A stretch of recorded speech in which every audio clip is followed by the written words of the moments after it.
Facebook 有一個叫做 Alien UFO Sightings， 中文係外星人 UFO 目擊嘅賬戶，分享咗一篇貼文，內容係喺1954年，一名男子帶住一本嚟自 Torrid 呢個國家嘅護照抵達日本東京機場。呢本護照好真，有個人資料頁同埋過往嘅入境其他國家嘅蓋章，但係本身 Torrid 呢個國家根本唔存在。我係 Captain Maya， 我係 Captain Violet， 歡迎登上20號。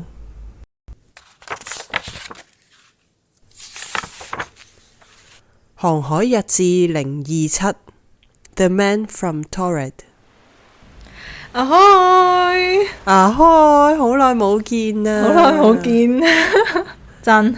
上集嘅尾聲，我哋話放幾個星期假再上船，點知一放就放咗2個月，好爽啊！係啊，真係叉足電啊！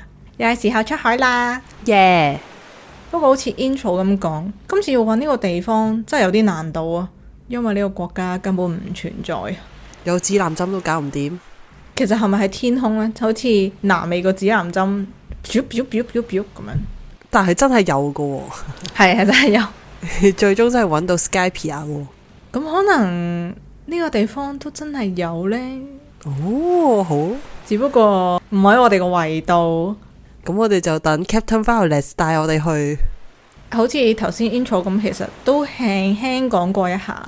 不過我而家就再講詳細少少呢個流傳嘅都市傳說係點樣噶啦。喺1954年，一個外國嘅男人攞住護照喺東京嘅機場入境，被官員拒絕，原因係呢本護照係由 Torrid 呢個根本唔存在嘅國家簽發嘅，所以就被質疑係假護照啦。老千，冇錯。咁除咗簽發國家之外呢，其實成本護照望落都好真㗎喎。嗰個男人聲稱自己嚟日本做嘢，嗰年已經嚟過3次㗎啦。而護照上面的確係有好多個入境嘅印章，證明咗佢嘅講法。但係其他嗰啲入境印章嗰啲國家都真係存在嘅國家嚟嘅。應該係。其實我有睇其他版本，因為流傳都會唔止一個版本啦。其實唔止日本咯，即係都有其他嗰啲唔知東南亞定中亞國家咁樣，係好多個國家，應該都係可以被識別到嘅，即係流傳嘅版本入面。哦，咁嗰個男人就自稱係一個國際集團子公司嘅員工，但當地嘅官員向嗰間所謂國際公司查問咗之後呢，都確認唔到呢個員工嘅身份喎，而佢嘅國際車牌呢，同樣都係無效嘅。佢仲持有一本嚟自根本唔存在嘅銀行啊所出嘅支票簿，佢聲稱所預訂咗嘅酒店呢，都確認唔到佢嘅預訂記錄喎。咁相傳呢個男人係識好幾種語言嘅，包括日文，但佢表示 Torrid 嘅官方語言係法文，因為對佢所講嘅國家好好奇啦。既然佢咁堅信呢個國家係存在嘅，咁所以日本嘅官員呢，都 show 咗張世界地圖俾佢睇，請佢指出所謂 Torrid 呢個國家嘅所在地。個男人望住地圖上面西班牙同埋法國嘅位置，但就揾唔到佢想揾嘅國家喎，顯得有啲唔高興。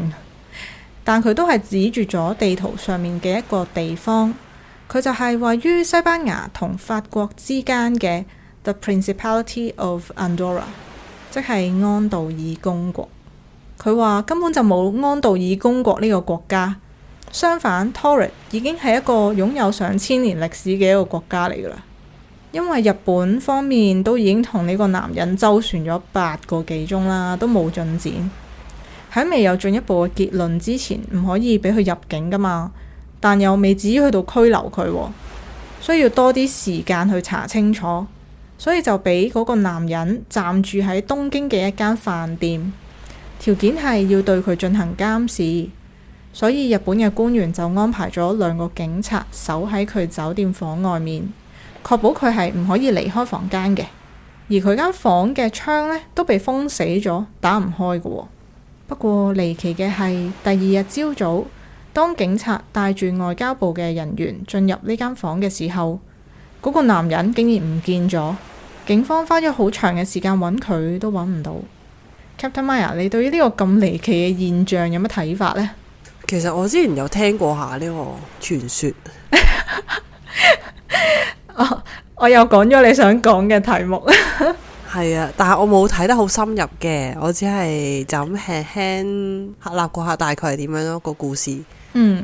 有啲人話佢係喺第二個世界，唔係第二個世界，係第二個dimension 嗰啲嚟噶嘛，係咪啊？即係唔同時空嗰啲，跟住可能有啲時空裂縫咁樣，跟住佢又翻返去自己個世界嗰度咁樣。的確呢，我都有見到啲網民呢提出一啲想法啦，就包括係可能係平行時空論啦，係又或者係 time travelling。即係如果係平行時空嘅話，就唔知會唔會喺另外一個維度，喺安道爾公國嗰個位置，其實喺嗰個空間係 Taured 嘅咯，係真係有呢個國家，即係就係個國家名唔同咗。係係啦，係其中某啲人嘅 theory 啦，呢個係啦。其實都有可能嘅，即係可能喺某一個平行時空，就係喺有一個人決定呢個國家叫咩名嘅時候，就出現咗兩個平行時空啦。即係唔一定兩個嘅，可能多過兩個。係啦，跟住佢分裂咗啦，又係啦。只不過喺我哋嘅認知入面，呢個地方就係屬於安道爾公國。跟住就唔知點解有啲乜嘢 accident， 佢就嚟咗我哋呢一個時空嗰度。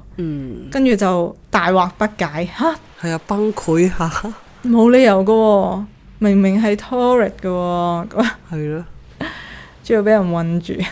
不過去到今時今日呢，廣為人知，大家都相信嘅一個說法呢，就係其實呢個都市傳說假嘅，係源自於一件真實嘅事件嘅。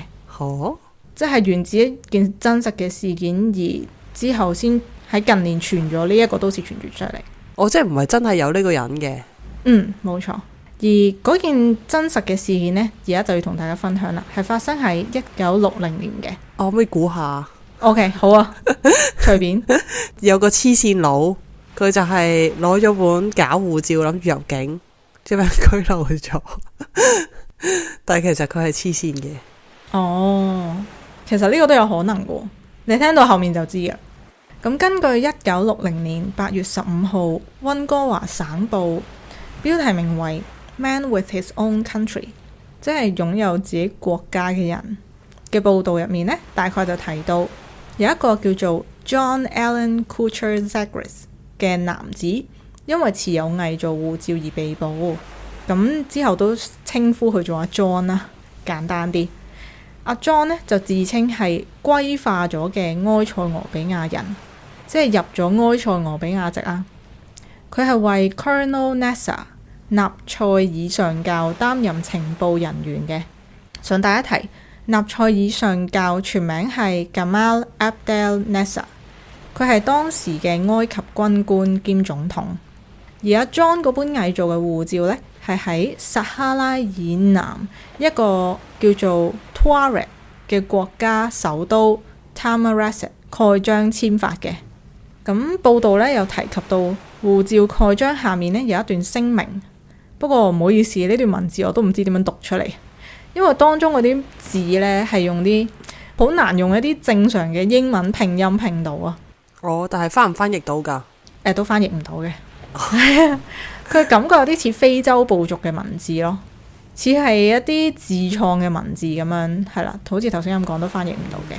當中呢就包括咗 Negusi Habesi， 我唔知啦，我亂讀啦，大概呢兩個字大家可以記住先嘅。點記啊？好難記。你一陣間再出現呢兩個字嘅時候再提我。Negusi Habesi 可能陣間我又會讀另外一個音出嚟。你陣間提我啦。OK， 好。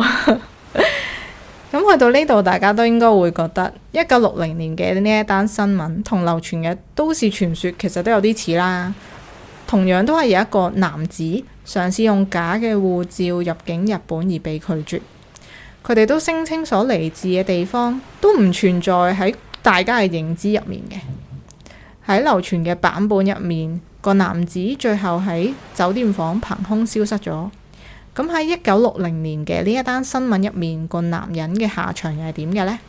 除咗溫哥華嘅報章報導之外，日本當然都有報導呢件事啦，包括1960年8月10號日本嘅報紙《讀賣新聞》同埋《每日新聞》都提供咗更加詳細嘅資訊。被告 John Allen K. Zagres 36歲，自稱美國人，精通14種語言。佢用偽造嘅護照入境日本，護照上面標示嘅國名呢，就係 Negushi Habeshi Guru Esprit。就咁睇呢度個國名同頭先溫哥華報道嘅唔同啦，但就同頭先提及護照下面好似非洲文嘅聲明入面嘅嗰兩隻字一樣，但我就唔肯定係咪啲翻譯嘅問題啦。總之呢，都係識別唔到護照上面嘅文字嘅。John 被控非法入境同埋欺詐罪，喺東京地方法院第28刑事審判室被判1年有期徒刑。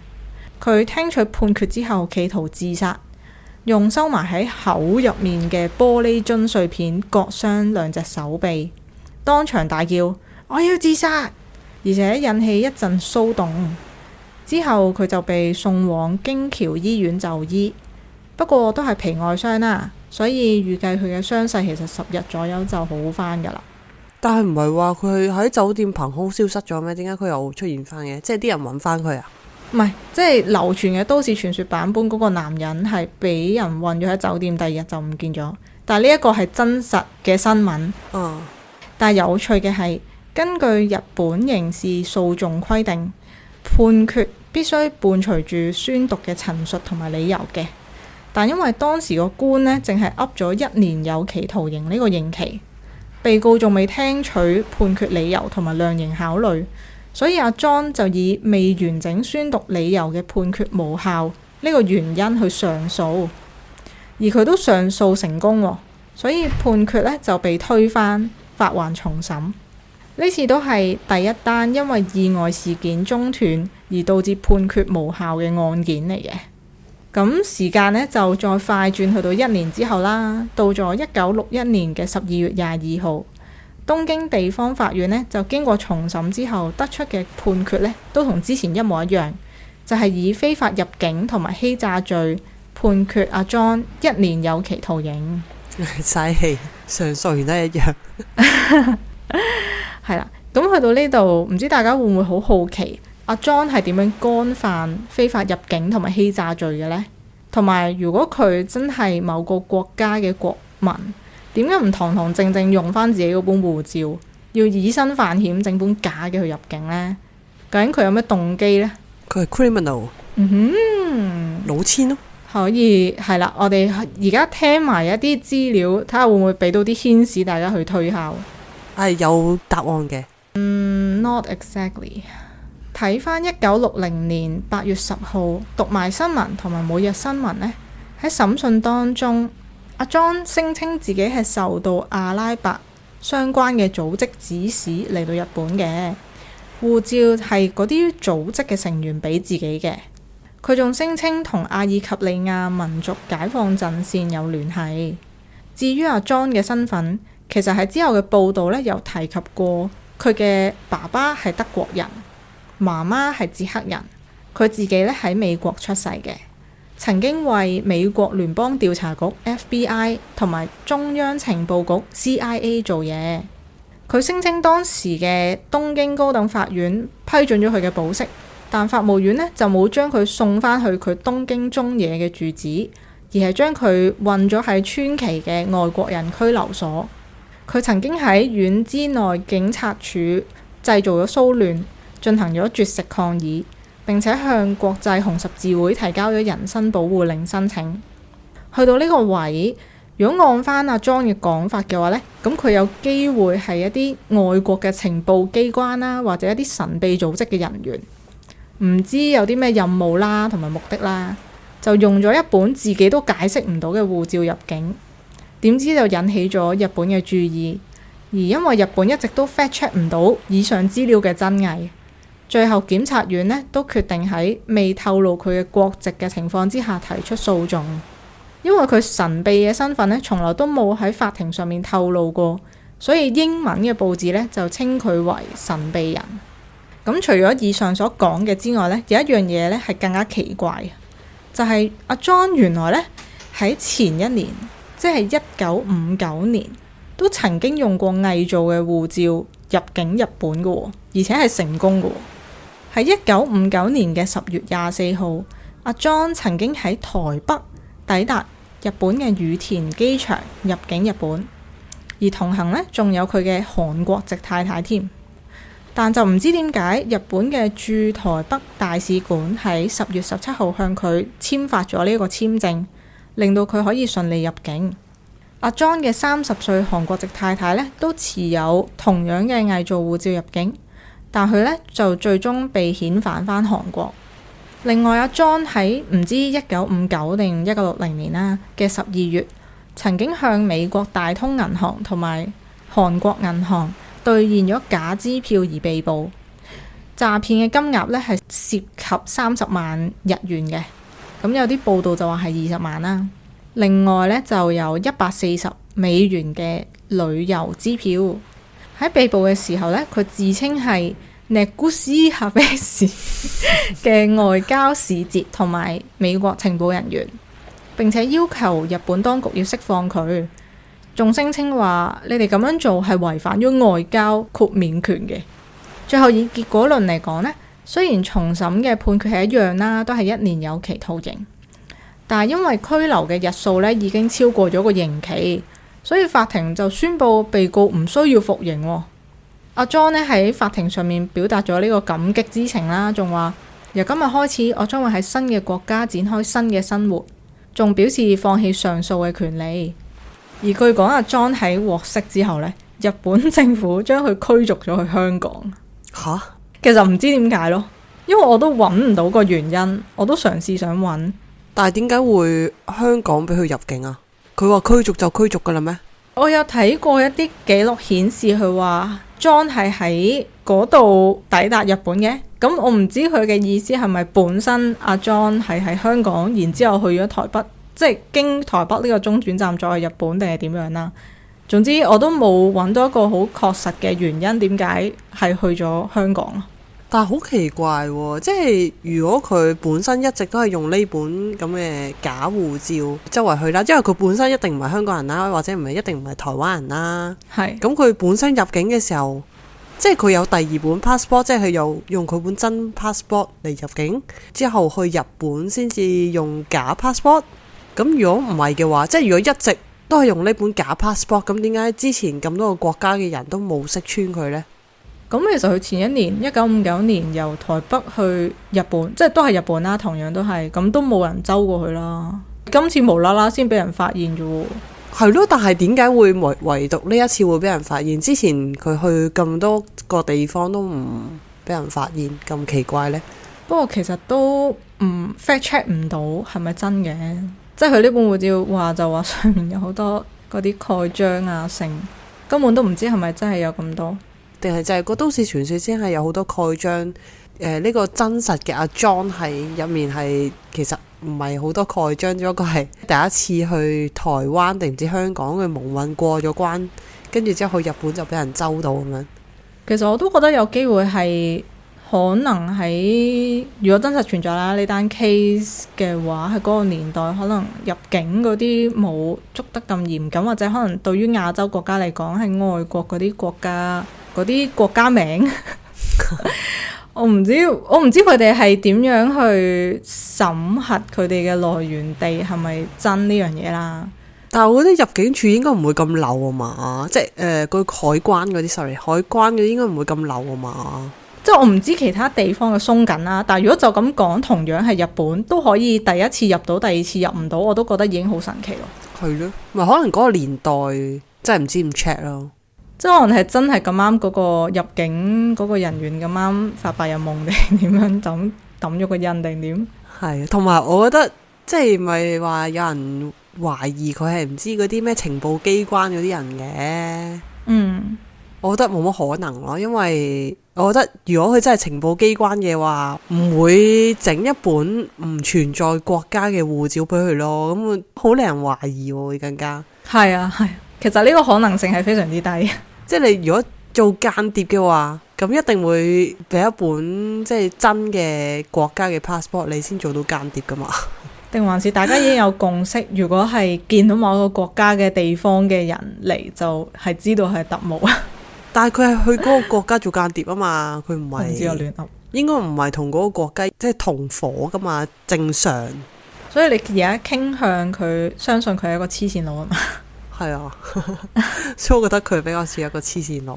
係，所以都唔可以話係有答案咯，即係可能個答案純粹就係話嗰個一開始講嗰個都市傳說係流嘅咯，即係而呢一單案係真嘅咯，因為即係喺唔同國家嘅報章報道都有存在。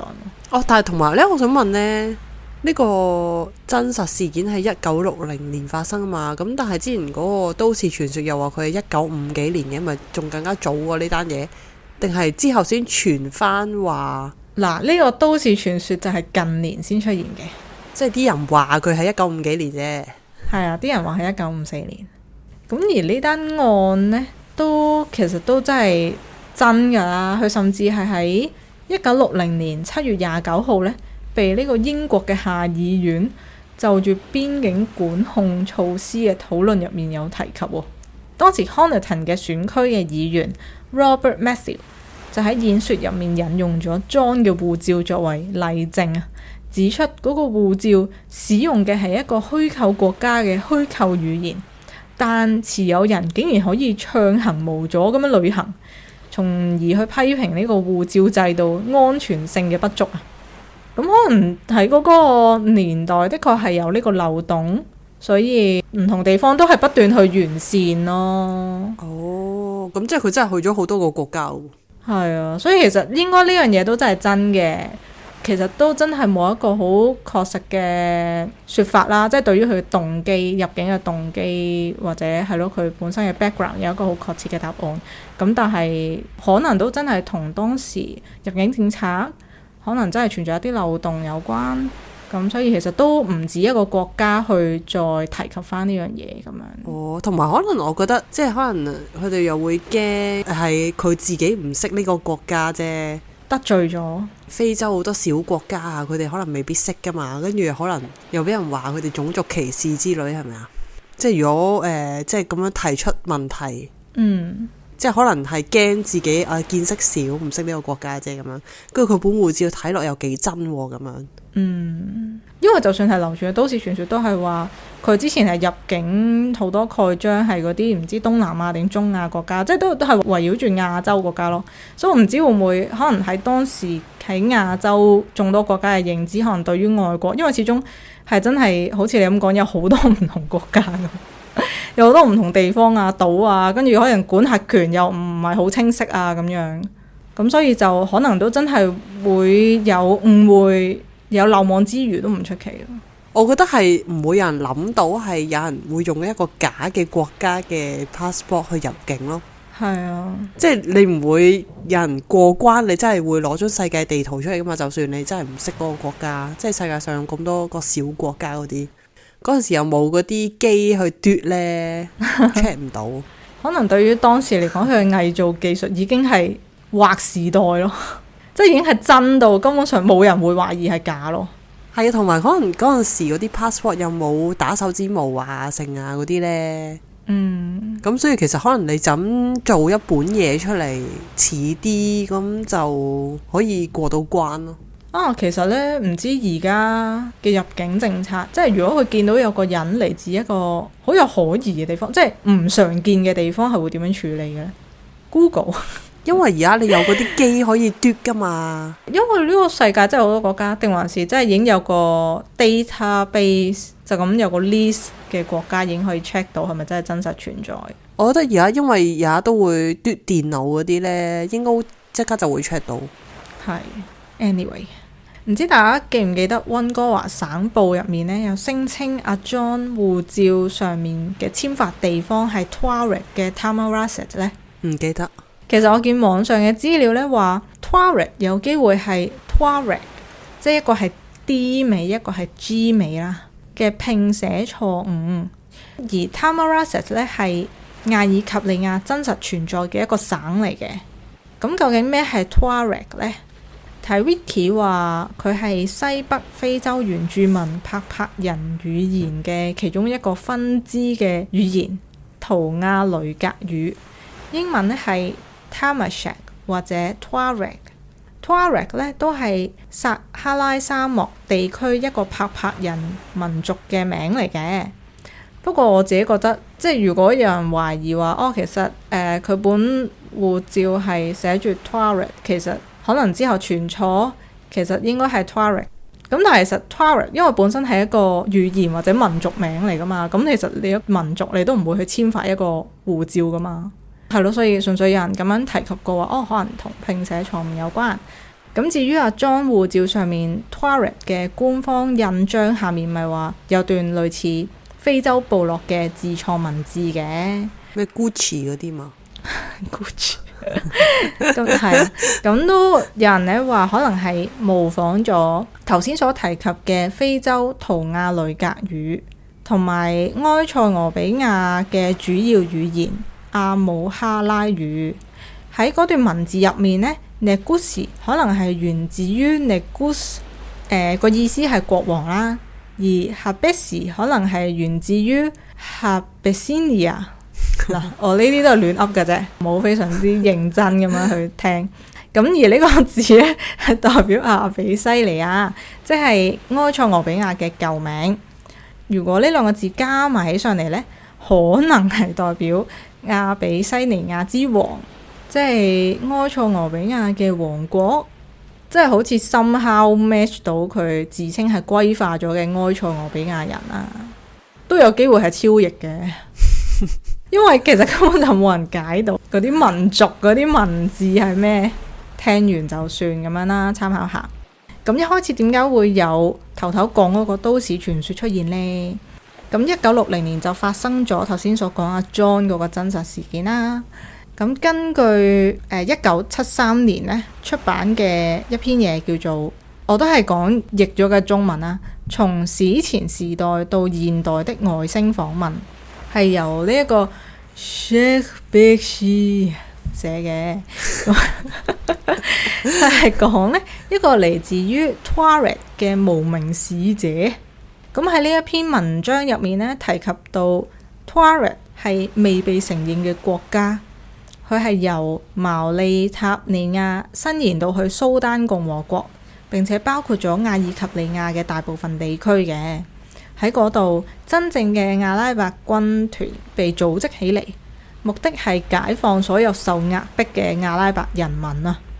呢位無名使者呢，你係嚟日本買武器，並且喺1954年出現咗1954年一次針對近期嘅極端暴力騷亂嘅護照檢查行動中被捕，結果發現佢嘅護照係嚟自 Tuareg。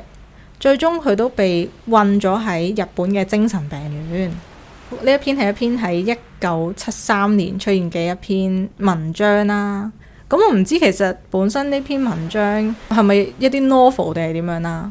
咁總之睇 source 就有好幾篇係寫同 Tuareg 本身呢件事有關嘅一啲文章啦。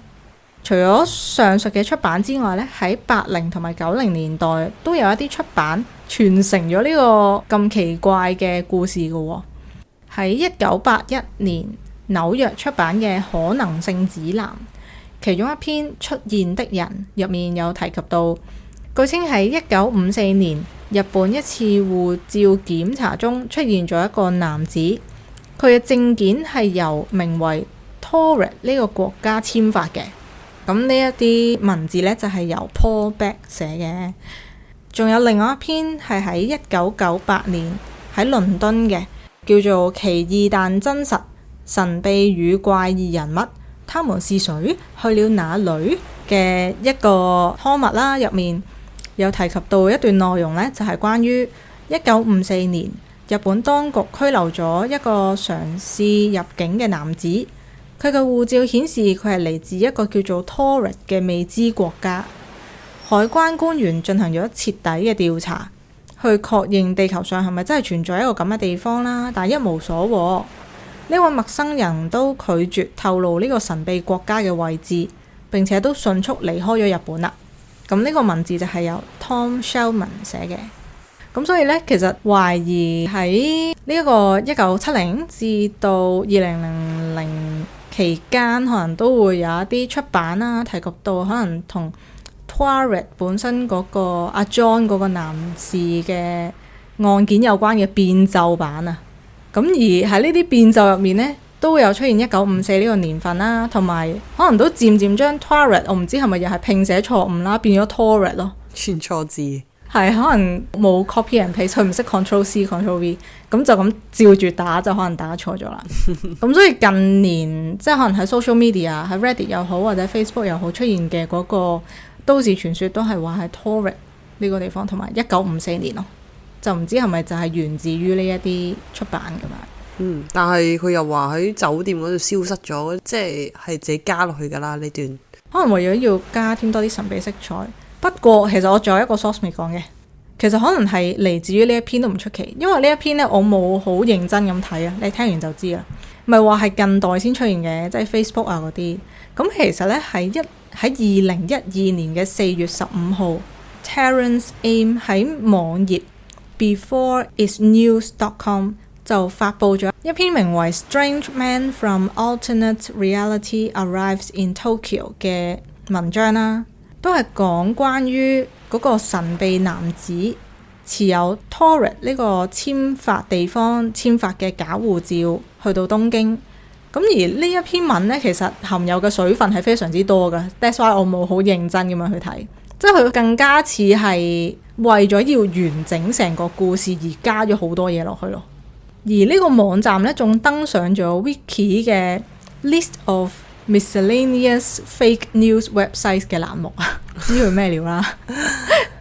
咁我唔知係咪有好多人冇過濾咁樣睇啦。咁懷疑係因為呢一個網頁更加促使到呢一個都市傳說好快 spread 開去，成為人所共知嘅呢一個版本。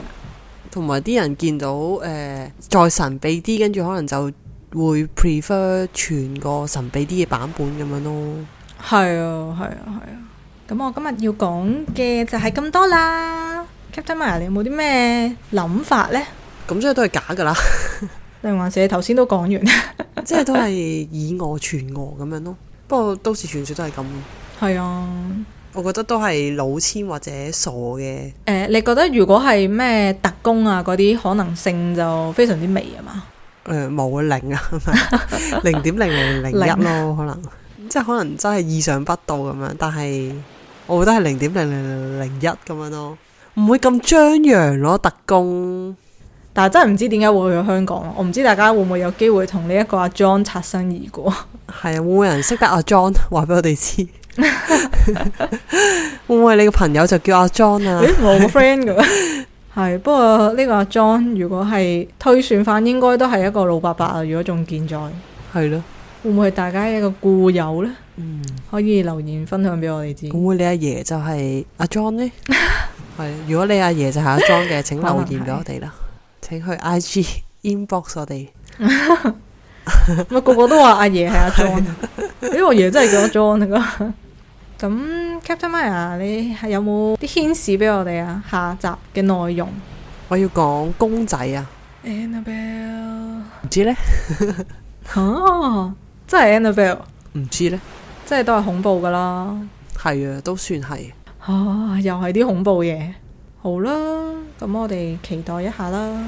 咁大家 follow 咗我哋 IG 未啊？未 follow 嘅記得 follow 翻我哋 LegendShip20，支持下我哋啦，同埋可以inbox 我哋嘅 IG 同我哋傾下偈都可以嘅。有咩感想都可以留言俾我哋，跟住仲有我哋 YouTube 有精華片段，雖然可能會 up 得慢啲。滯後咗嘅 YouTube 係咁，大家都去 subscribe 下，同埋留言啊，可能 comment CLS 係咪啊？仲興唔興嘅而家 CLS？Anyway， 好啦，咁我哋而家上岸啦，下次再見啦，拜拜，拜拜。